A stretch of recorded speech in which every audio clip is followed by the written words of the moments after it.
This program is brought to you by विश्वास लिन्छौं विश्वास दिन्छौं प्रभु बैंक, राष्ट्रिय वाणिज्य बैंक, तपाईको आफ्नै बैंक। इकोट्याग नेपाल सँगै अघि बढ्दै।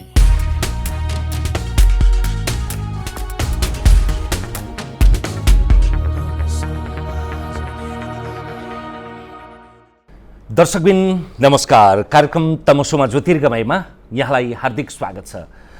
आजको श्रृङ्खलामा हामी नेपाली कङ्ग्रेसका नेता डाक्टर शेखर कोइरालासँग संवाद गर्दैछौँ। डाक्टर कोइराला, स्वागत छ यहाँलाई। हस्, धन्यवाद। महाधिवेशन लाग्यो? महाधिवेशन लाग्यो, किनभने यसले महाधिवेशनभित्र भुसको आगो जस्तो कसरी सल्किरहेछ, कसरी बढिरहेछ, त्यो कुरा त 13औं महाधिवेशनदेखि यो 14औं महाधिवेशन आउँदाका देश दौडा, विचार मन्थन, त्यस पछाडि अहिले भर्खरैसम्म तपाईँहरूका विभाग गठनले त्यसलाई प्रतिबिम्बित गर्दै थियो। तर अझ सञ्चार माध्यम मार्फत 2 साता अघि मसँगकै संवादमा कृष्ण सिटौलाले, 1 साता अघि डाक्टर शशाङ्क कोइरालाले र आजको यो तपाईँको उपस्थिति यसै अनायास हठात भएको छैन। कुन घनत्वमा लागेको महाधिवेशन? होइन, लागिसक्यो। अब म त खैर 13औं महाधिवेशनको लगत्तैदेखि आफ्नो तयारीमा जुटेकै हो र त्यही हिसाबले मैले जिल्लामा साथीभाइहरूसित भेटघाट गर्ने, कार्यकर्ताहरूसित भेटघाट गर्ने गरेकै हो। मलाई अलिकति साथीहरूले तपाईँ काठमाडौँ धेरै बस्नुहुन्न, जिल्लै जानुहुन्छ, यो गलत हो भनेर पनि भन्थे, होइन? नेताहरूले पनि भन्नुहुन्थ्यो। तर राजनीति गर्ने मानिस जिल्ला नजाने हो भने, कार्यकर्ताहरूको माझमा नजाने हो भने, कार्यकर्ताहरूको दुःख सुख नबुझ्ने हो भने राजनीति किन गर्नु पर्यो? काठमाडौँ बसेरै राजनीति गर्ने भए त के माने भएन? यो 3-4 वर्षमा करिब तपाईँले झन्डै सबै जिल्ला डुल्नुभयो। त्यहाँ कङ्ग्रेसी साधारण सदस्य, क्रियाशील सदस्यदेखि लिएर महाधिवेशन प्रतिनिधि, महासमिति सदस्यसम्मलाई भेट्दाखेरि उनीहरूको मूल्याङ्कनमा कङ्ग्रेस के हो, कङ्ग्रेसको नेतृत्व के हो, के रहेछ, के पाउनुभयो तपाईँले? हेर्नु, 13औं महाधिवेशनभन्दा पहिले पनि घुमियो, होइन? तर 13 महाधिवेशन पछिको नेपाली कङ्ग्रेसमा अलि भिन्नता पाएँ मैले। र त्योभन्दा पनि निर्वाचन पछिको मेरो जुन घुमाइ भयो त्यसमा त एकदम कार्यकर्ताहरू हतोत्साही, निराश, हारेको मात्रै होइन कि उनीहरूले भोगेका पीडा, गाउँमा भोगेका पीडाहरू सबभन्दा दुःखदायी देखिन्थ्यो। किन स्थानीय निर्वाचनमा पनि हामीले राम्रो पर्फर्मेन्स गरेनौँ, तपाईँको केन्द्रमा पनि गरेनौँ, प्रदेशमा पनि गरेनौँ हामीले। त्यसले गर्दाखेरि उनीहरूलाई ऊर्जा भर्ने मानिस पनि देखिएन नेपाली कङ्ग्रेसमा। त्यो समस्या मैले भेटेँ, सबभन्दा सिरियस कुरा नेपाली कङ्ग्रेसमा। र कोही त आइदियो भन्ने उनीहरूलाई लागेको थियो। त्यस्तो अवस्था थियो सुरुमा। त्यो ऊर्जाको दियो अथवा ऊर्जाको मसाल के ठाने तपाईँलाई? होइन, मैले कुरा सुन्ने, सके गर्ने, स्थानीय तहमै पनि धेरै कामहरू गरिदिन सकिन्छ नि त। विकासैका कुरा भए, कति कुराहरूलाई झुटा मुद्दाहरू लगाइदिया हुन्छ, ती कुराहरू जति सकिन्थ्यो र त्यो गरियो।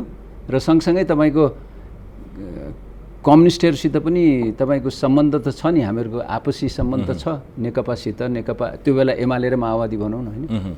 त्यो सम्बन्धलाई पनि गरेर किन यसरी गरेको, यो भएन, यस्तो भयो भनेर कहीँ पिटाइ भइरहेको छ, कहीँ के भइरहेको छ, त्यो सब कुराहरूलाई त हामीहरूले सल्टाउने कसले? नेपाली कङ्ग्रेसैले सल्टाउने हो नि त, साथीहरूले सल्टाउने हो।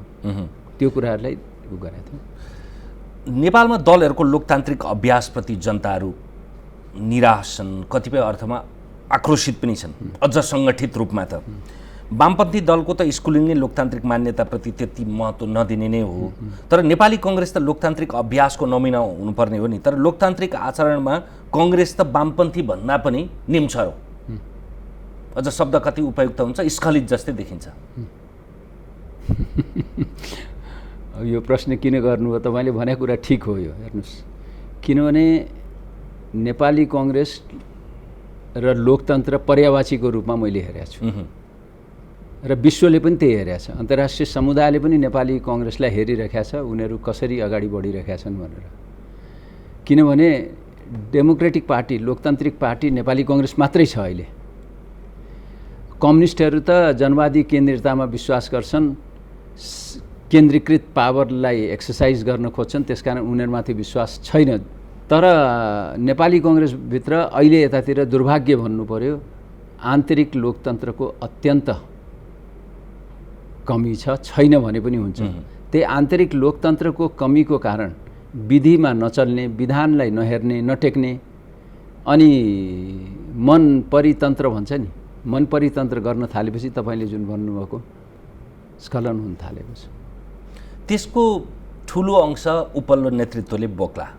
तर 13औं महाधिवेशनको सबैभन्दा बढी मत पाएको लोकप्रिय विजयीका हैसियतले तपाईहरू जस्ता केन्द्रीय सदस्यहरूको विरासतमा पनि त आउँछ होला। होइन, तपाईँले भनेको कुरा ठिक हो यो, तर नेपाली कङ्ग्रेसको जुन हाम्रो सिस्टम छ नि, त्यो सिस्टममा मैले यो जहिले पनि भन्ने गरेको छ, जहाँ पनि भन्ने गरेको छ, कार्यकर्ता माझमा पनि भन्ने गरेको छ, मेरो पनि दोष हो भनेर, होइन। तर नेपाली कङ्ग्रेसको जुन सिस्टम छ त्यो त प्रेसिडेन्सियल सिस्टम छ हामीहरूको। जतिसुकै हामीहरूले सहमति उसमा जानुपर्छ भने पनि त्यो भएको छैन। प्रेसिडेन्सियल सिस्टम भएकोले जिम्मेवारी त प्रेसिडेन्टले लिनु पर्यो र पदाधिकारीहरूले लिनु पर्यो नि। यदि त्यस्तो हुन्थ्यो भने त झन्डै झन्डै आवधिक रूपमा कुरा गर्ने भने अहिले महाधिवेशन भइसक्नुपर्ने यो समयमा अहिले तपाईँको समितिहरू गठन भइरहेछन्। हामी तपाईँहरूको के अरे अरुचिका बावजुद पनि, तपाईँहरूको विरोधका बावजुद पनि। त्यही त भनेको, त आन्तरिक लोकतन्त्र नभएको भएर यस्तो भएको नि त, मन परितन्त्र भइरहेको छ। तपाईँको नेपाली कङ्ग्रेसमा आज कति केन्द्रीय सदस्य हुनुहुन्छ भनेर सभापतिजीलाई सोध्नुभयो भने थाहा छैन, मलाई थाहा छैन होला, सङ्ख्याको कुरा गरेको। 10 दिन 15 दिनपछि केन्द्रीय समितिको बैठक बस्ला कुनै दिन, त्यो दिन फेरि थपिसक्या हुन्छ, त्यो अवस्था छ। हामीलाई त थाहा पनि हुँदैन के भइरहेको छ। यसरी त पार्टी चल्दैन त। अनि यो त उहाँले त यसरी व्यवस्था गर्नुभयो, तर तपाईँहरूको पनि त त्यो मुखदर्शकपनाको पराकाष्ठा होला नि त, हस्तक्षेप त हुन्छ होला नि त कहीँ। हामी मुखदर्शक भएका छैनौँ, हामी हस्तक्षेपकारी पनि हुन सकिरहेका छैनौँ, त्यो पनि सही हो कि, किनभने हस्तक्षेपकारी हुनलाई पनि केही स्ट्रेन्थ त चाहियो नि। अब तपाईँको केन्द्रीय समितिमा 2/3 जस्तो उहाँको छ, मनोनित त उहाँले गर्नुभएको छ धेरै, होइन। त्यसकारण पनि एउटा समस्याहरू आएको छ। स्वेच्छाचारिताको एउटा आड चाहिँ उहाँलाई त्यसले दिइरहेको छ।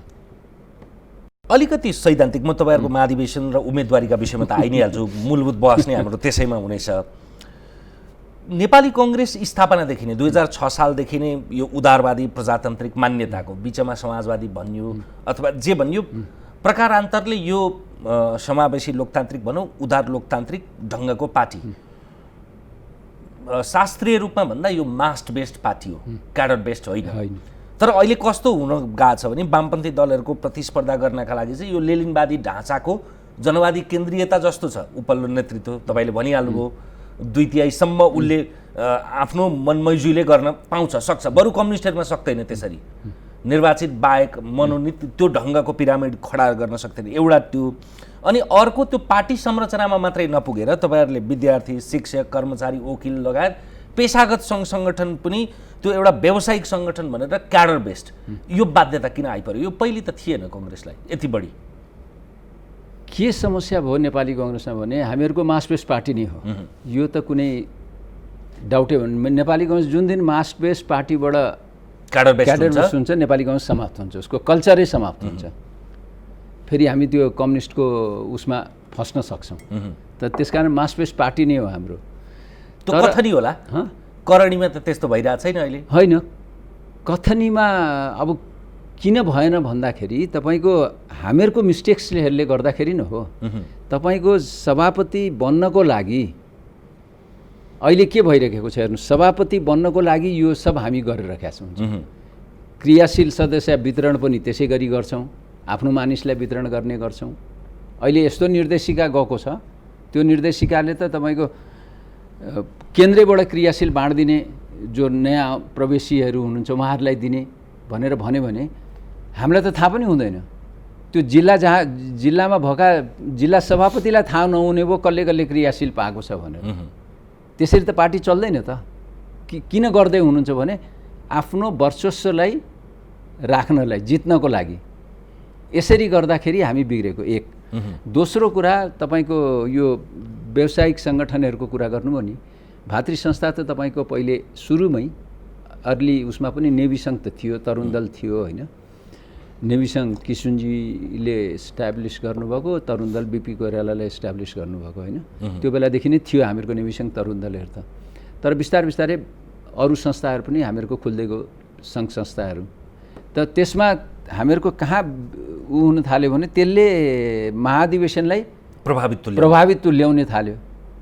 अब हरेक उसलाई सानो ग्रुपलाई पनि तपाईँको संस्थाहरूलाई पनि दिन थाल्यो भने त त्यसले त बिगार्छ। हो त यो कुराहरूमा हामीहरूले छलफल धेरै नगरेको होइन। हामीहरूको महासमितिको बेलामा हामीहरूले धेरै छलफल गरेको यो विधान बनाउँदाखेरि, तर सकिएन, किनभने तपाईँको यो कुराहरूलाई म्यानेज गर्नुपर्ने रहेछ। त्यस्तै जनसम्पर्क समिति छ, ठुलो अब त ठुलो भइसक्यो डायस्पोरा होइन, त्यसलाई पनि हामीहरूले म्यानेज गर्नुपर्ने हुन्छ। त यो कुराहरूलाई कसरी म्यानेज गर्ने, हामी अहिले पनि महाधिवेशनको बेलामा पनि हामीहरू बसेर छलफल गरेर यसलाई मिलाउनु पर्छ। मैले त्यसैले त क्याडर डेस्क बनाएँ, त्यहाँ सङ्ख्या गर्न थालियो नि त। अब मूल मुद्दामा आउँ। 14औं महाधिवेशनमा डाक्टर शेखर कोइरालालाई नेपाली कङ्ग्रेसका नेता कार्यकर्ताले कुन पदको प्रत्याशीका रूपमा देख्न चाहेका छन्? देख्न चाहेको त तपाईँले यसरी भन्नुभयो कि मैले कसरी भन्नुभयो होइन? ल त्यसपछि डाक्टर शेखर कोइराला आफैले चाहिँ कुन भूमिकामा आफूलाई अब देख्न चाहेको त कार्यकर्ताहरूले मलाई भन्ने त तपाईँ होइन सभापतिमै उठ्नुपर्छ भन्छन्, कतिले सल्लाह गर्नुहोस्, साथीभाइहरूसित भेट्नुहोस् भन्ने कुराहरू गर्छन्, त्यो आफ्नो ठाउँमा छ। अब मैले चाहेको भन्ने भन्दा पनि मेरो अनुभव, मेरो इमान, मेरो तपाईँको यो क्षमता र आशा जगाउन सक्छु जस्तो लाग्छ मलाई।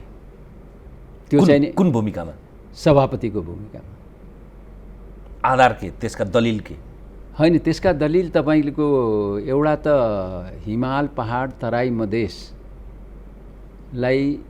का नेपाली कङ्ग्रेसका कार्यकर्ताहरूले पत्याउँछन् जस्तो लाग्छ मलाई लाग्छ होइन। दोस्रो चाहिँ नि तपाईँको म सबै पुस्तालाई सँग संवाद गर्ने, छलफल गरेर अगाडि लग्न सक्छु जस्तो लाग्छ। तेस्रो कुरा तपाईँको यो अरू माने उमेर समूहका हुन्छन् नि, यङ्गर युवा समूह भनौँ, या अझ अहिले युवाहरू पनि तिनीहरू पनि उमेर भइसक्यो, 40+ भइसक्यो, 50 हुन थालिसके, त उहाँहरूसित पनि संवाद गरिकन अगाडि जान सक्छु। त मेरो अनुभव र युवाहरूको ऊर्जालाई एकत्रित गरिकन म अगाडि लग्न खोजिरहेको छु र सक्छु यस्तो लाग्छ। अझै मूर्त रूपमा भन्नु न, तपाईँले बडा सूत्रात्मक रूपमा दुईटा शब्द भन्नुभयो, डाक्टर शेखर कोइरालाको अनुभव अथवा त्यो पुस्ताको अनुभवको एउटा प्रतिनिधित्व र नयाँ पुस्ता भनिने, नयाँ पनि होइन, त्यो नयाँ भने अब सायद चन्द्र भण्डारीदेखि लिएर प्रदीप पौडेलदेखि गगन थापादेखि लिएर विश्वप्रकाश समूहको जो 40 देखि 50 वर्ष उमेर समूहकालाई नेपाली कङ्ग्रेसभित्र विशेष गरी युवा भनेर भनिने गरेका कारणले त्यो ऊर्जा, त्यो अनुभव र त्यो ऊर्जा भन्न खोजेको कस्तो समीकरण देखिँदै अथवा परिकल्पना अथवा पाक्दै छड्किँदै गिजोलिँदै छड्किँदै कस्तो बन्दैछ त? होइन, त्यसमा एउटा कुरा हामीहरूले स्पष्ट हुनु पर्यो, युवाहरूको राम्रै प्रेजेन्स अहिले छ। युवा भन्नाले अब नयाँ पुस्ता भन्नुहुन्छ कि युवा भन्नुहुन्छ, जे भनौँ होइन, राम्रै प्रेजेन्स अहिले सेन्ट्रल कमिटीमा पनि छैन भन्ने होइन, राम्रै उपस्थिति छ। तर उहाँहरूले भूमिका पाउन सक्नुभएको छैन।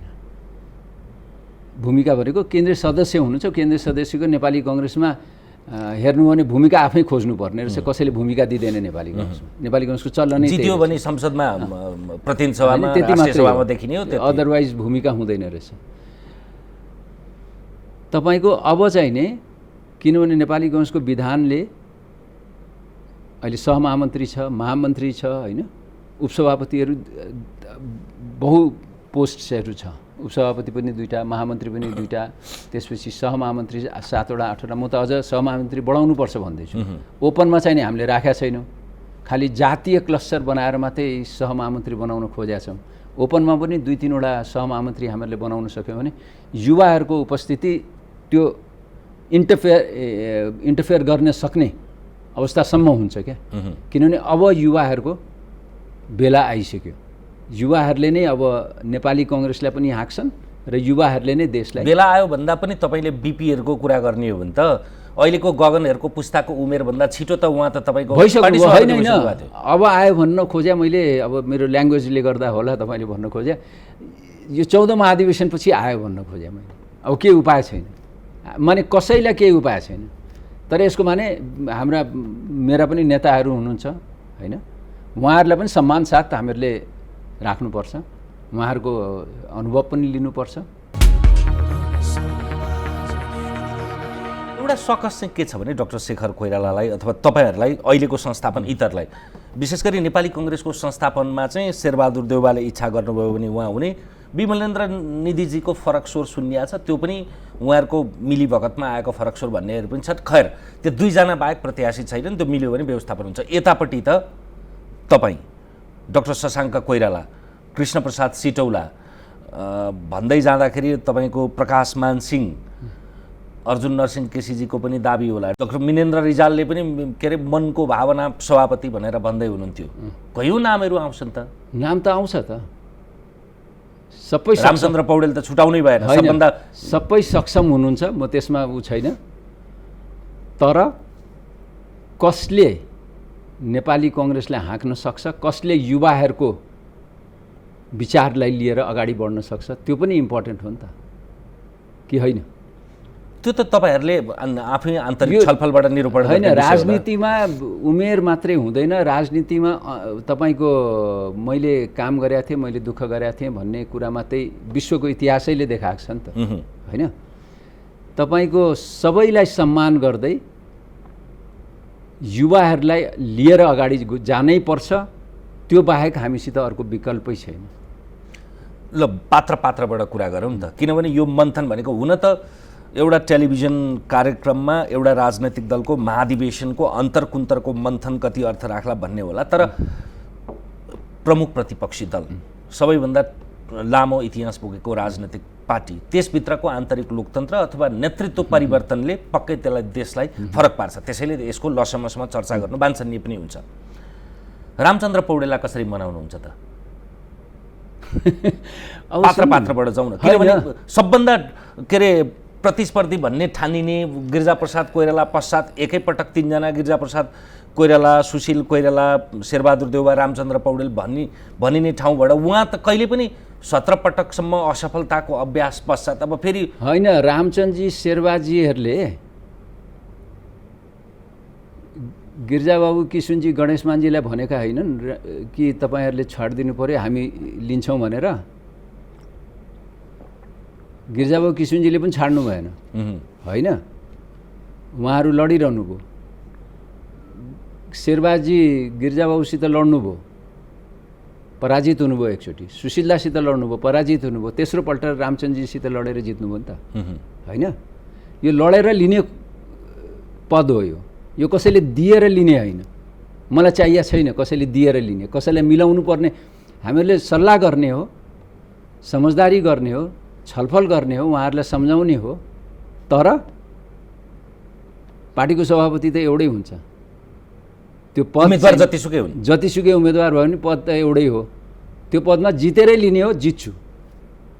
ए भने आन्तरिक रूपमा होइन, मिलाउँछौँ, कुरा गर्दैछौँ हामी, हाम्रो बिचमा 7 जना 8 जना जुन तपाईँहरूले नाम लिनुभयो, हामी सबैको बिचमा छलफल हुँदैछ, त्यसमा कुनै शङ्का नगर्नुहोस्, होइन?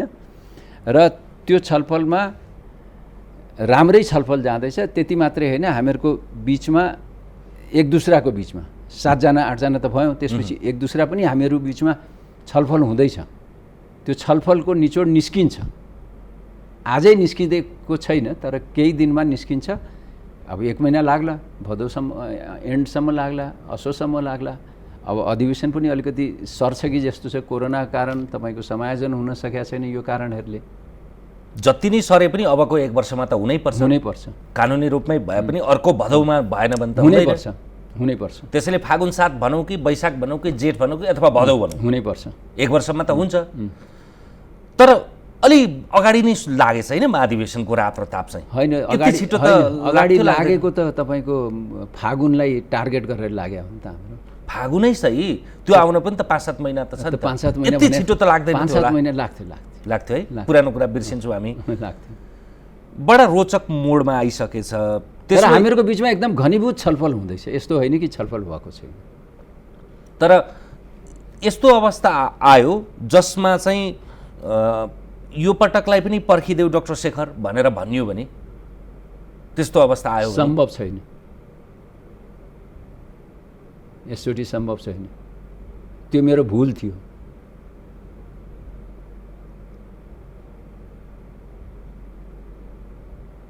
भनेपछि त छलफल पश्चात पनि तपाईँको अनुमोदनको लागि छलफल होइन, म त्यो पनि भनिरहेको छैन। कन्भिन्स गर्नु पऱ्यो नि, मेरो पनि त काम हो नि त कन्भिन्स गर्ने।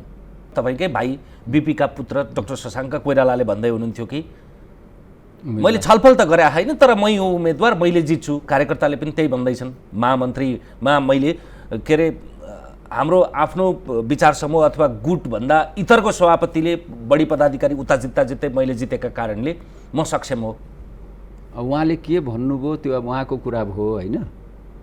सार्वजनिक सञ्चार माध्यममा उहाँले भनेको कुरा उहाँले जवाब दिनुहुन्छ नि त त्यसको त।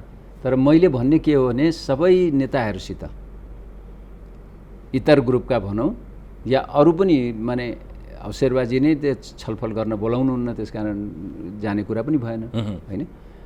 शेरबाजीका साथीहरूसित पनि छलफल म गर्दैछु, अन्य साथीहरूले पनि गर्दै हुनुहुन्छ। हामीहरूको घनीभूत छलफल हुँदैछ यो विषयमा। मैले त कन्भिन्स गर्नु पऱ्यो नि त, किन तपाईँलाई कहाँ भन्ने कुराहरू त छलफल गर्नु पऱ्यो नि। तपाईँलाई कसरी म्यानेज गर्ने भन्ने कुराहरू त हामीहरूले बसेर छलफल नगरिकन त हुँदैन नि। तर एउटा कुरा म स्पष्ट पारिदिन्छु, म सभापति एकपटकको लागि मात्रै हो, मात्रै त्यो क्लियर गरिदिन्छु आज तपाईँलाई। 14औं महाधिवेशनमा उठेर जिते पनि नजिते पनि कि जिते पनि होइन, जित्नको लागि उठ्ने हो नि। कहाँ नजिते पनि कुरा गर्नुभएको, जित्नको लागि उठ्ने हो होइन, र एकपटकको लागि मात्रै, त्यो पनि क्लियर गरिदिन्छु आज। त्यसो भए यति भनिसके पछाडि अझै प्रश्न गरिदिनु नि त, तपाईँको समूह कस्तो देखिन्छ?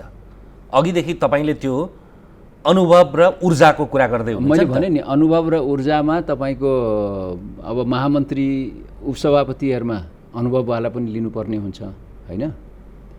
तपाईँको युवाहरूलाई हामीहरूले गगन भयो, प्रदीप भयो, धनराज भयो, चन्द्र भयो, गुरु घिमिरे भयो, माने अरू पनि छन्, विश्व प्रकाश भयो, यिनीहरू नै आउने हुन्।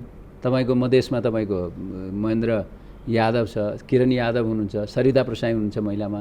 यिनीहरूलाई आखिर हामीहरूले प्रमोट त यिनीहरूलाई नै गर्ने हो नि। बद्री पाण्डे भयो सुदूरपश्चिमको, यिनीहरूलाई नै प्रमोट गरेर हामीहरूले लग्ने हो। त्यसमा ढुक्क हुनुहोस्।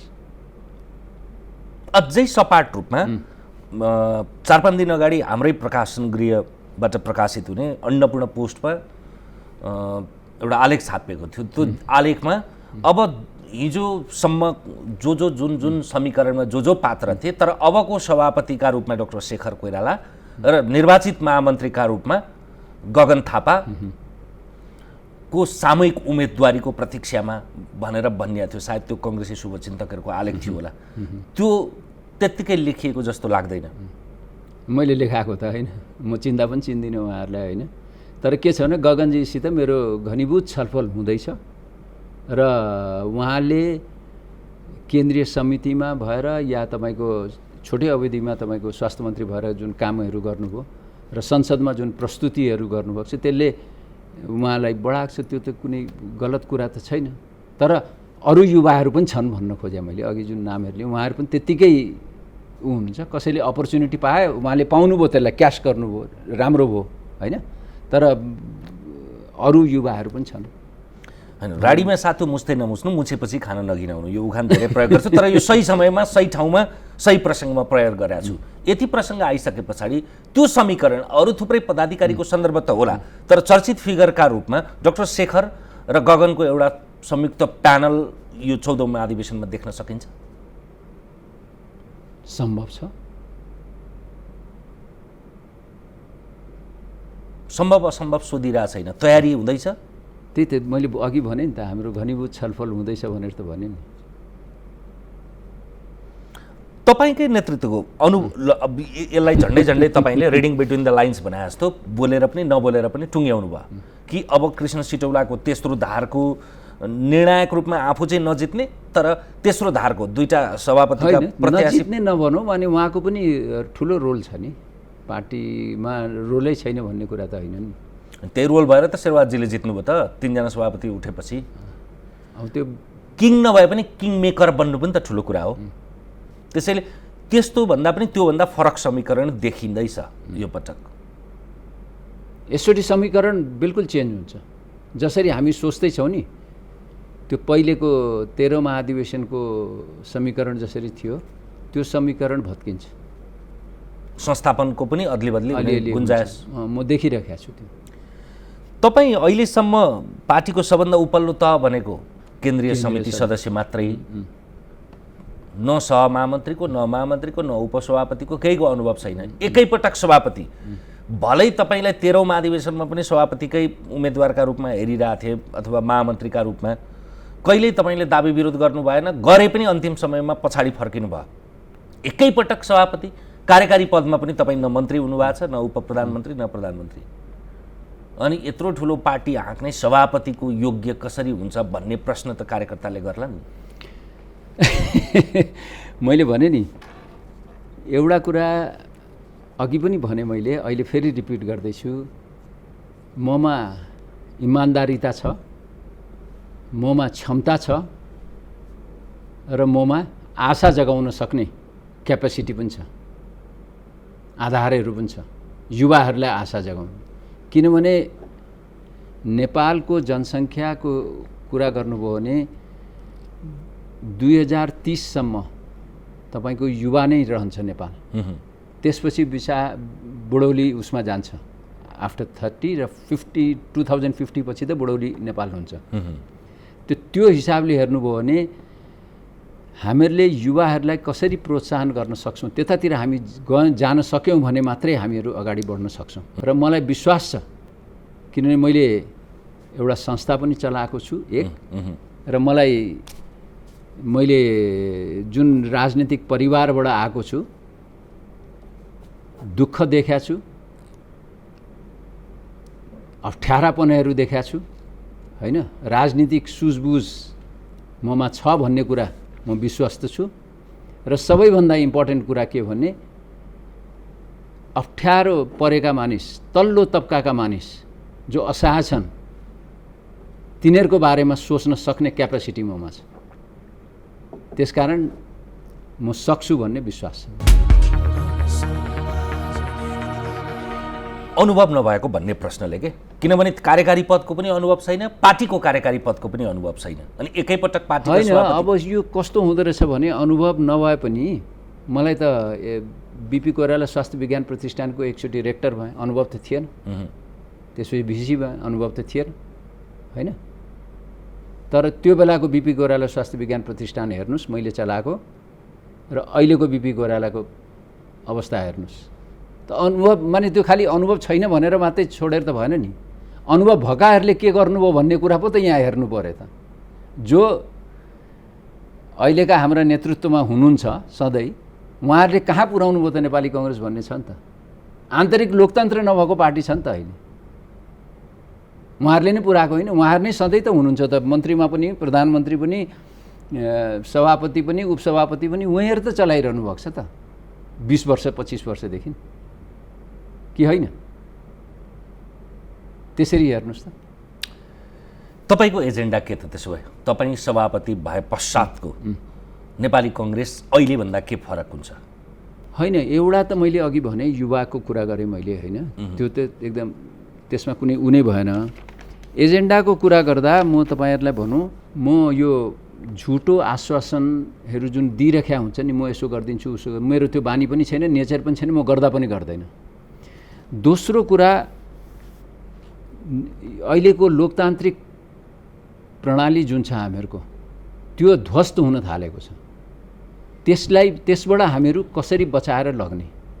2 र नेपाली कङ्ग्रेसभित्र जुन आन्तरिक लोकतन्त्र समाप्त भएको छ, समाप्तै भएको छ भन्छु म। भातृ संस्थाहरू लथालिङ्ग परेको छ, मन परितन्त्रमा नेपाली कङ्ग्रेस चलेको छ। त्यसलाई सङ्गठित गरेर हामीहरूले अगाडि बढाउनु परेको छ।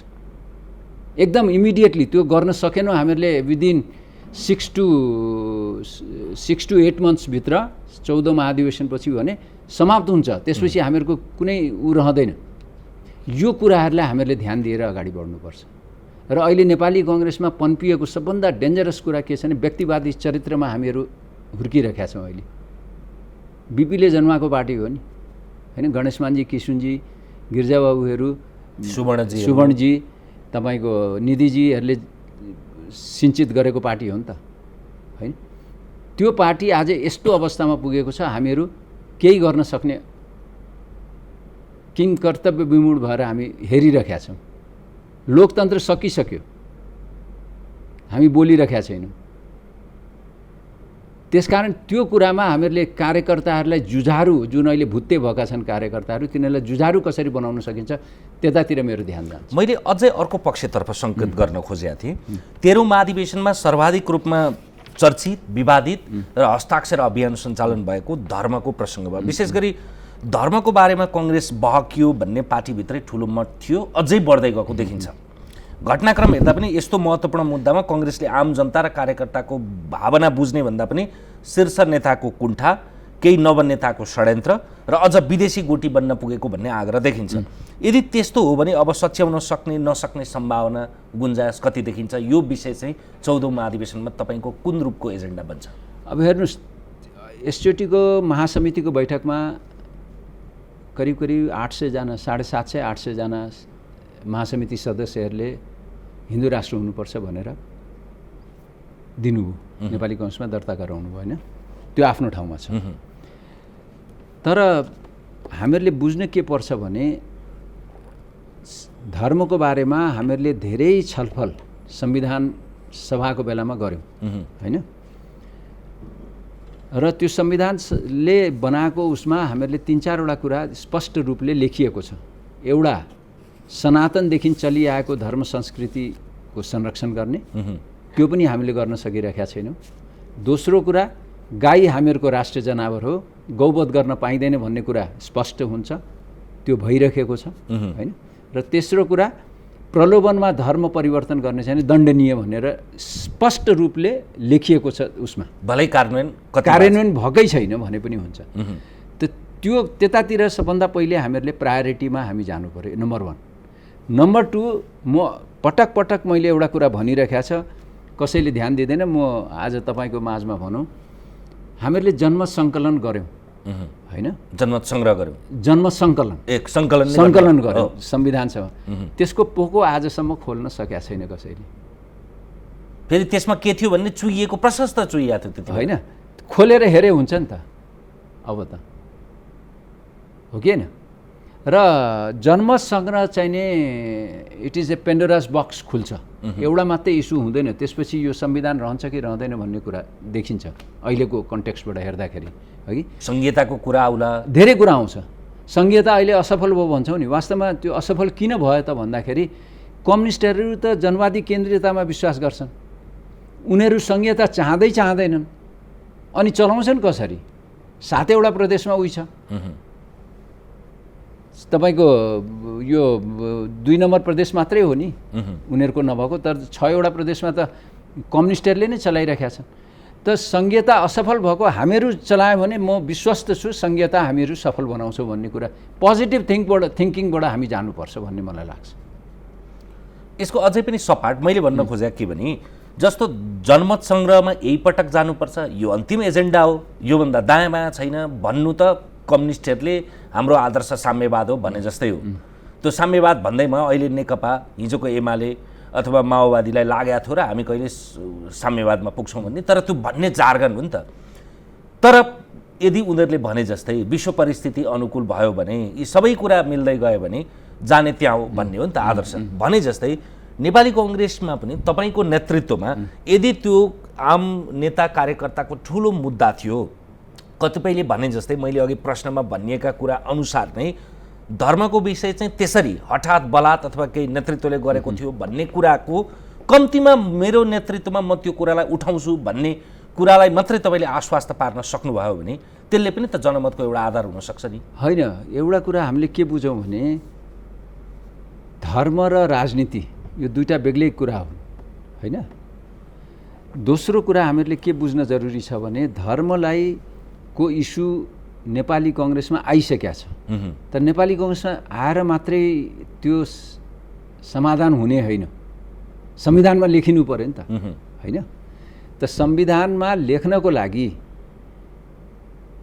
तपाईको या त जन्म सङ्ग्रह गर्नु पर्यो, या त्योभन्दा पहिले जन्म सङ्कलन हुनु पर्यो, या नेपालमा अपहिबल हुनु पर्यो धर्मको नाममा, या तपाईको यो संविधानै कोल्याप्स गर्नु पर्यो, अनि मात्रै हुन सक्छ, नत्र भए हुँदैन। यो त स्पष्टै छ।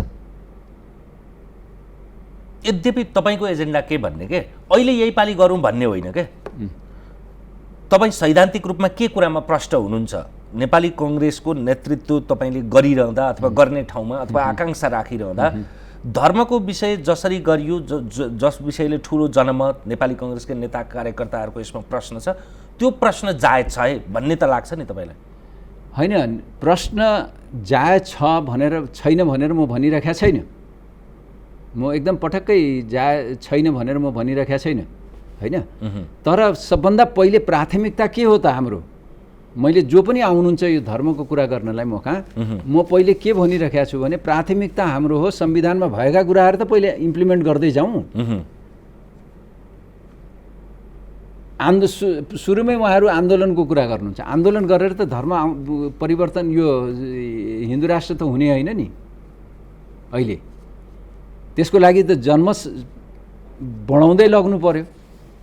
अब तपाईँ के सोधिरहनु भएको छ भने शेखर कोइरालाको के हो भनेर सोध्दै हुनुहुन्छ, होइन?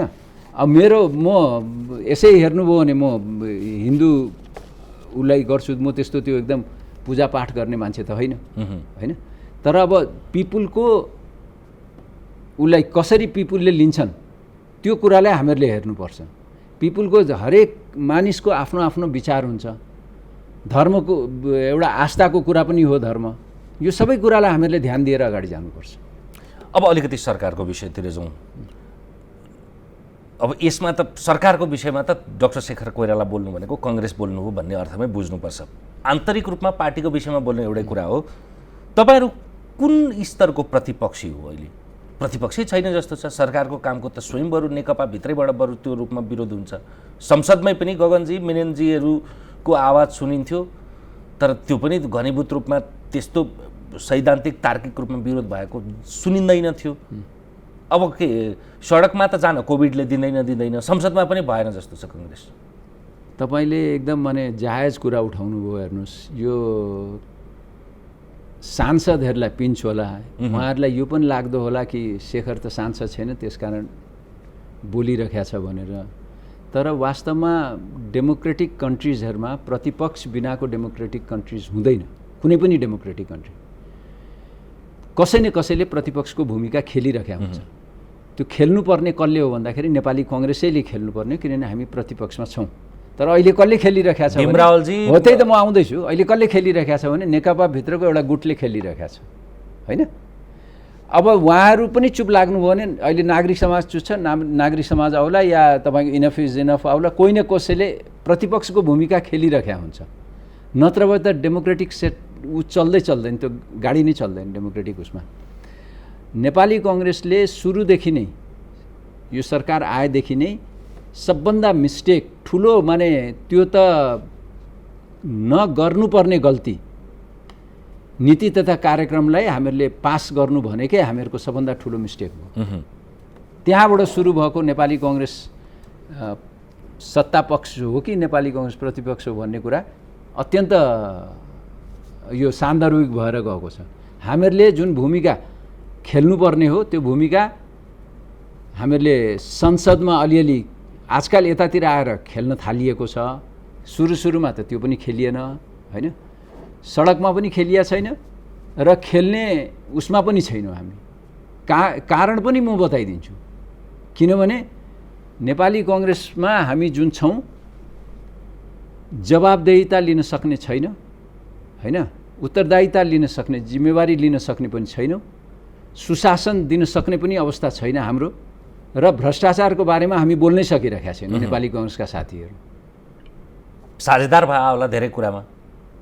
तपाईँ हेर्नुहोस्, अहिले यो ट्रेनको लिकको कुरा आएको छ नि, इटरीदेखि 106 किलोमिटर काकडभित्तासम्म, होइन? त्यत्रो इस्यु आएको छ, नेपाली कङ्ग्रेस मन छ नेपाली बरु क्रमबद्ध रूपमा AP1ले हामी सञ्चार माध्यमका रूपमा हामीले यसरी कहीँ प्रतिपक्ष चल्छ? तपाईँको जग्गा एक्वायर गरेको छैन, कन्ट्र्याक्ट दिन मिल्छ, अनि नेपाली कङ्ग्रेस चुप लाएर बस्ने? अब यो भन्यो भने सोझै सभापतिलाई एट्याक भयो भन्ने सोच्नुहुन्छ, तर त्यो होइन नि। हामीले त जनताको आवाज पनि बोल्नु पऱ्यो नि त। अहिले जल्दो बल्दो कुरा गरे, यो त धेरै छ नि यस्ता इस्यु। त्यसकारण हामी प्रतिपक्षमा छौँ कि छैनौँ भन्ने कुरै अहिले छुट्याउन सकिरहेका छैनौँ हामीले। यो यत्तिकै अहिले आएको होइन कङ्ग्रेस यस्तो हुनुका पछाडि म 3वटा विकल्प दिन्छु, यी मध्ये चौथो विकल्प भन्नु होला। यो दुर्गति कङ्ग्रेसको यो दुर्गतिपूर्ण यात्राको यदि 3वटा विकल्प भन्यो भने तपाईँ कुन विकल्पमा सहमत हुनुहुन्छ अथवा चौथो विकल्प दिनुहुन्छ? क, कृष्णप्रसाद भट्टराई र गणेशमान सिंहहरू विरुद्ध गिरिजाप्रसाद कोइरालालाई महान बनाइएकोदेखि व्यक्तिगत टकरावसँगै गुड उपगुडको चङ्गुलमा परेको। दोस्रो, आफ्नो राजनैतिक मूल्य मान्यता र सिद्धान्तलाई तिलाञ्जली दिँदै अरूको मुद्दाको ओकालत र बहस गर्दै हिँडेदेखि, वा मूर्त रूपमा भन्नुपर्दा कम्युनिस्टभन्दा फरक नदेखेर अझ उग्र कम्युनिस्ट देखिएदेखि। तेस्रो, सत्ताका लागि सामदाम दण्डभेदको नीति अख्तियार गरेदेखि तथा उदारवाद र खुला बजारको अवधारणामा सबै खालका विकृतिलाई संस्थागत हैसियत दिनेदेखि। यसमध्ये चौथो विकल्प छ कङ्ग्रेस तल लाग्नु? यो तिनटैको सम्मिश्रण हो। यो यसरी हेर्नुभयो भने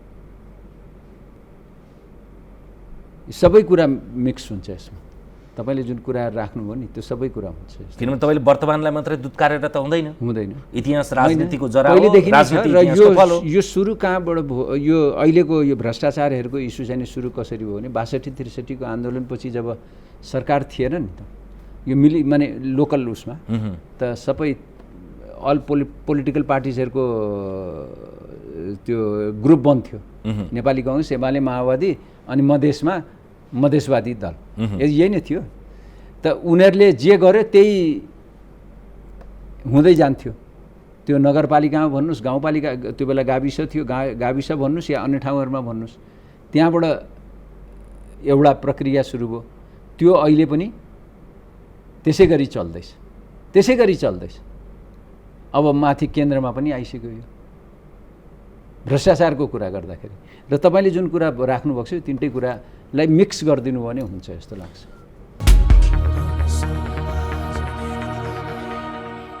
विशेष गरी कम्युनिस्टभन्दा उग्र कम्युनिस्ट हुन खोजेको भन्ने प्रश्न त अघिको सन्दर्भमा जोडिन्थ्यो कि यो परिवर्तनका भनिएको मुद्दामा आफ्नो मौलिकता त बिर्सियो नि हामीले। होइन, त्यही त भनेको त मैले भने नि, यो तिनटै कुरालाई गर्नुभयो भने हुन्छ। हामीले आफ्नो मौलिकतालाई बिर्स्यौँ कि, जस्तो बिपीले भन्नुभएको थियो नि, कम्युनिस्टसित दूरी राख, धेरै सहकार्य नगर, धेरै पनि होइन, उहाँले त सहकार्य नगरै भन्नुभएको थियो, होइन? उहाँ जीवित हुनुहुन्थ्यो। अब हामीहरूले 46 सालको आन्दोलनमा हामीहरूले बाध्य भयौँ, गर्नु पर्यो, होइन?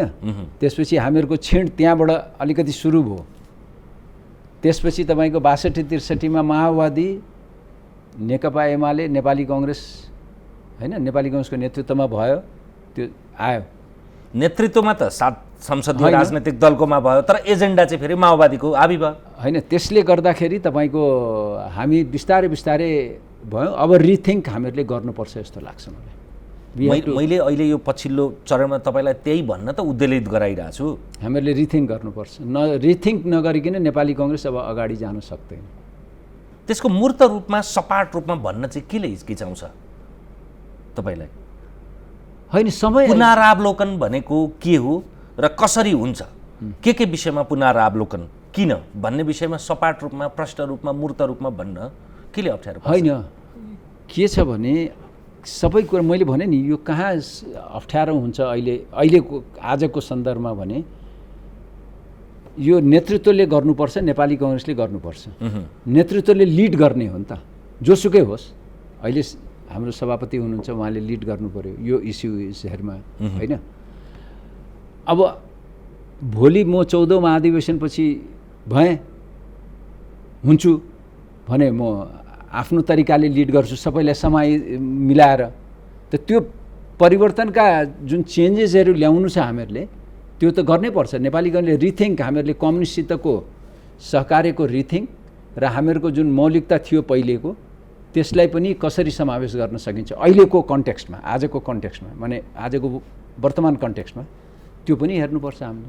मैले भनेका यो 3वटा आरोपमध्ये त्यो पुनरावलोकन भन्ने विषयमा तपाईँले कति मूर्त कति अमूर्त अथवा अब बन्दै गरेको गठबन्धनका कारणले पनि कति सकस पर्यो होला, कति कुरा नभनेर नै पनि भनिन्छन् पनि। एउटा बृहत सैद्धान्तिक प्रश्न नि बिपीले भन्ने गरेको समाजवाद र अहिले अवलम्बन गरिएको नव उदारवाद, यसको तारतम्यताको खुट्याउन सक्नुहुन्छ? त्यही पार्टीभित्र सैद्धान्तिक रूपमा प्रदीप गिरी पनि हटाउने, डाक्टर रामशरण महत पनि हटाउने अनि आफ्नो आफ्नो व्याख्या गर्ने। होइन, त्यो त अब पार्टीमा त हुन्छ नि, पार्टीमा त सबै टाइपको मान्छेहरू त हुनु पऱ्यो नि त, त्यस्तो कहाँ हुन्छ तपाईँले हामीले बनाए जस्तो त हुँदैन नि त। त्यही त, त्यसको सङ्गोल त्यो कङ्ग्रेस के हो भन्दा प्रदीप गिरीलाई सुन्दा एउटा सुनिन्छ, डाक्टर रामशरण महतलाई भन्दा एउटा सुनिन्छ, तर खास के हो त? होइन, खास के हो भने हामीहरूले राष्ट्रियता, प्रजातन्त्र, समाजवाद जुन बिपीले भन्नुभएको छ नि त्यसलाई त्यसैमा टेकेर हामी अगाडि जाने हो। अब प्रजातन्त्र भन्नुहोस्, अहिले लोकतन्त्र भनौँ, होइन, अब त्यहाँ कहीँ कतै कहिलेकाहीँ हामीहरूको विचलन आएको पनि देखिरहनु भएको छ। र बिपीले भन्नुभएको कुरा के भने राष्ट्रियता र प्रजातन्त्रलाई सँगै लगेनौ भने चाहिँ तिमीहरू अप्ठ्यारोमा पर्छौ, नेपालीहरू अप्ठ्यारोमा पर्छ, नेपाल अप्ठ्यारोमा पर्छ भनेर उहाँले सधैँ हामीहरूलाई झकझकाइरहनुहुन्थ्यो। र त्यही उहाँको त्यो नेपाल फर्किँदाखेरि पनि त्यही इस्यु लिएर आउनु होइन 33 सालमा। त्यसपछि हामी यो कुराहरूलाई बिर्सिएका छैनौँ हामीहरूले, तर अहिले जुन हामीहरूको फङ्सनिङ हुन्छ नि, एक्सनमा जानु पऱ्यो नि त यी कुराहरूलाई लिएर, त्यहाँ कता हामीहरू अन्यमस्यकता छ, अन्योलता छ, त्यसलाई चिर्दै हामी जानुपर्ने हुन्छ। अब समाजवादैको व्याख्या त गर्नु पऱ्यो नि त। अब बिपीले भन्नुभएको बेलाको समाजवादको व्याख्या र अहिले झन् यो कोरोना भाइरस पोस्ट कोभिडको त झन् मलाई के लाग्छ भने प्रजातान्त्रिक समाजवाद त माने हुनै पर्छ। अब कुनै पनि आजभन्दा 50 वर्ष अगाडिको बिम्बात्मक रूपमा अविधा अर्थमा भनिएको एउटा छाप्रो, दुनो गाई, एकल गोरु, अलिकति जग्गा जमिन, त्यसलाई त सापेक्षित रूपमा बुझ्नु पर्यो नि त। अहिले पनि त्यही खोजे होइन नि त मान्छेले, होइन। त्यो अब के छ भने हिस्ट्रीलाई खालि त्यो मात्रै हामी सोध्छौँ क्या। कुरा गर्दाखेरि हाम्रा अग्रजहरूले जुन कुराहरू बताउनुहुन्छ अहिले, माने 50 वर्षको सबभन्दा आवश्यकता त्यो थियो भने अहिलेको आवश्यकता भिन्दै छ हामीहरूको। त्यसलाई हामीहरूले त्यो आवश्यकता, अहिलेको आवश्यकताहरूलाई हामीहरूले परिपूर्ति गर्नलाई हामीहरूको समाज अब आज त्यसलाई पुनरावलोकन गर्नुभयो भने रोजगारीको सुनिश्चितता, शिक्षा र स्वास्थ्यमा सरकारको स्वामित्व र सुनिश्चितता हो। अब के त्यहाँबाट सुरु हुन्छ हो, त्यही त भनेको त। शिक्षा र स्वास्थ्यमा हामीहरूले कसरी माने सरकारी सामुदायिक स्कुल भनौँ, सरकारी स्कुलहरू भनौँ या कलेज भनौँ या युनिभर्सिटी भनौँ, होइन, त्यसलाई कसरी गुणस्तरीय बनाउने अहिले एकदमै बेहाल अवस्थामा छ। 35,000 स्कुलहरू छन्, बेहाल अवस्थामा छ, कहीँ कतै केही छैन सामुदायिक स्कुलहरू। जबकि टिचर्सहरू प्राइभेट स्कुल्सहरूभन्दा they are much better, they are well paid, तर परिणाम छैन राम्रो। त्यसलाई कसरी गुणस्तरीय बनाउन सक्ने? दोस्रो कुरा, सामाजिक न्याय र सामाजिक सुरक्षाका इस्युहरू अब झन् कोभिडको कारणले त आइसक्यो। तपाईँको अहिले गाउँपालिकाहरू या नगरपालिकाहरूमा जुन भनौँ न 5 लाख त फर्किसक्नु होला, 5-7-10 लाख जति भनिरहेका छन्, तर 7-8 लाख त फर्किया होलान्, होइन, विदेशबाट आफ्नै गाउँमा बसिरहनु भएको होला या नगरमा बस्नुभएको होला। त उहाँहरूलाई हामीहरूले रोजगारी कसरी सृजना गर्न सक्छौँ, अहिले गाउँपालिकाहरूलाई कसरी दिन सक्छौँ भन्ने हामीहरूले सोच्नु पर्यो। उपायहरू छन्, ती उपायहरूलाई हामीहरूले कसरी अवलम्बन गर्ने भन्नेतिर त जानु पर्यो नि। अहिलेको समाजवाद भनेको त त्यो हो नि त। अब उत्तरार्धमा फेरि पनि महाधिवेशनमै केन्द्रित, सभापतिका लागि उठ्ने त भन्दै हुनुहुन्छ तपाईँ, तर जसको सहयोगमा जित्छु भन्ने सोचिरहनु भएको छ उहाँहरूसँगै घनीभूत छलफल छैन भनिन्छ। कहाँ घनीभूत छलफल छ भने त मैले अघि अझ मैले कङ्ग्रेसी नेता कार्यकर्तासँगै सूचना लिएर प्रश्न माग्या हो, सायद फरक गुटको पर्नुभयो कि एकैपटक अधिवेशनकै मुखमा गएर संवाद गर्दा सहयोग हुने सम्भावना कति हुन्छ, अलि नझुक्ने एक्लै दौडधुप गरेको छु भन्ने आधारमा मात्रै सभापति बन्छु भन्ने आरोप पनि छ। होइन, एउटा कुरा के बुझ्नुहोस् भने नि, नेपाली कङ्ग्रेस जसले जे भने पनि अलिकति कन्जर्भेटिभ पार्टी नै रहेछ। म त्यसलाई अलिकति लिबरल बनाउन खोज्दैछु। उमेरको तपाईँको सिनियर जुनियर भन्ने कुराहरू छ। किनभने अहिले जुन तपाईँ संस्थापन इतरका प्रत्याशीमा सबभन्दा जुनियर तपाईँलाई भन्छ नि, होइन उमेरले मात्रै होइन, अनुभवले पनि। बुझेँ, अनुभवले पनि। त अनुभवको हिसाबले हेर्नु भने मैले अघि सुरुमै भने म जुन परिवारमा हुर्केँ, जन्मेँ, हुर्केँ र मैले देखेँ राजनीति के हो, त्यो पनि अनुभव हो भन्ने कुरा मैले बुझाउन खोजेको उहाँहरूलाई, होइन। र त्यसपछि व्यवसाय गरेँ र म राजनीतिमा पनि आएँ, होइन। र नेपाली कङ्ग्रेस कन्जर्भेटिभ किन छ भने सिनियर साथीहरू तपाईँको जिल्ला जाउँ भनेर भन्दाखेरि स्वीकार्नुहुन्न। कसैलाई केही बहाना होला, कसै जुनियर भन्नु होला, कसैले होइन मलाई फुर्सद छैन भन्नु होला, तर कसैले यो भनिदियोस् मभन्दा कम उमेरका युवाहरू भनौँ न, केन्द्रीय सदस्यहरू घुमेका हुन् त मसित, त्यो झुटा आरोप हो भन्दैछु। युवाहरू त घुमिरहेका छन् त मसित, गइरहेकै छन् त, भेटिरहेकै छु त। किनभने म युवाहरूलाई प्रोत्साहन गरिरहेको छु, त्यसकारण उनीहरू मसित भेट्न खोज्छन्, छलफल गर्न खोज्छन्, त्यो हो नि त। अन्तिममा तर अघि जुन प्रत्याशीहरूको नाम राख्नुभयो तपाईँले, उहाँहरूसित मेरो छलफलहरू भइरहेको छ, राम्रै छलफलहरू भइरहेका छ। परिणामको गुन्जायस कस्तो देखिन्छ? होइन, परिणाम आउँछ। हामी एउटै क्यान्डिडेट दिन्छौँ, त्यसमा पनि डाउट नगर्नुहोस्, कसैले डाउट नगरे हुन्छ, होइन। अब मिलाउनु त पर्छ नि, धेरै कुरा मिलाउनु पर्ने हुन्छ। त्यति सजिलो आजको भोलि नै मिलाऊ भनेर भन्ने होइन, समय पनि छ हामीसित, हुन्छ। यति चाहिँ प्रश्न हो।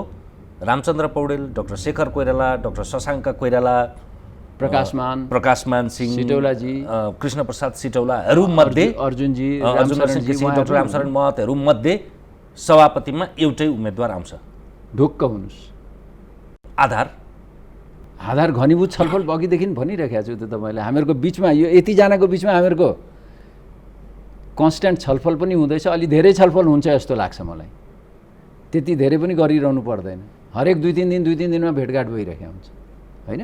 अब आजकल चाहिँ नि अहिले यो कोभिडले गर्दाखेरि जुमको ऊ छ, नत्र भेटघाट भइरहेकै हुन्छ। त्यो धेरै भयो भन्छु म। तर हामीहरूको यो दुईजना माने हामी दुईजनाको बिचमा पनि हामीहरूको बिचमा छलफल भयो। महाधिवेशनमा तपाईँको प्रत्याशी को त त्यसमा? मेरो प्रत्याशी अब को हुन्छ कसरी थाहा अहिले त? यतिजना त होइनन् भनिसक्नुभयो त, तपाईँका त त्यहाँ मध्ये मिलाएर होइन। त्यसरी त हेर्नुभयो भने सत्ता पक्षबाट शेरबाजी नि, विमलेन्द्रजी भन्दा शेरबाजी नै। अब विमलेनजीले भर्खरै सुरु गर्नुभएको छ, होइन। हुन त हामीलाई पनि अलिअलि फोनफानबाट त भन्नुभएको छ उहाँले, मैले भेटाएको त छैन, म भेट्छु उहाँलाई भन्नुभएको छ। तर अब हेरौँ।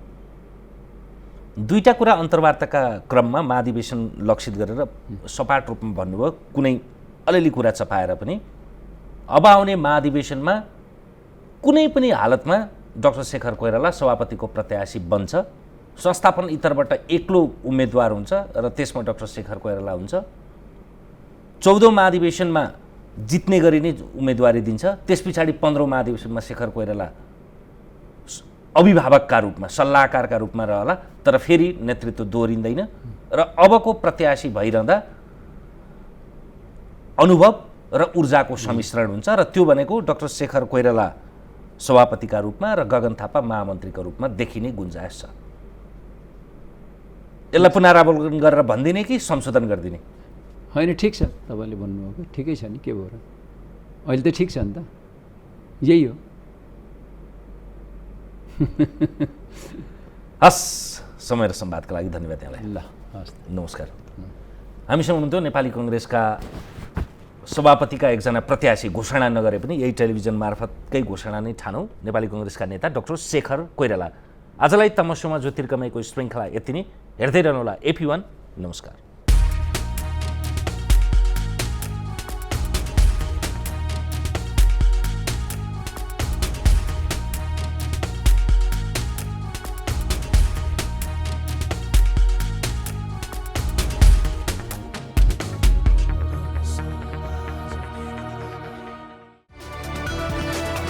It's an AP1 presentation. This program is brought to you by विश्वास लिन्छौँ, विश्वास दिन्छौँ, प्रभु ब्याङ्क। राष्ट्रिय वाणिज्य ब्याङ्क, तपाईको आफ्नै ब्याङ्क। इकोठ्याक नेपालसँगै अघि बढ्दै।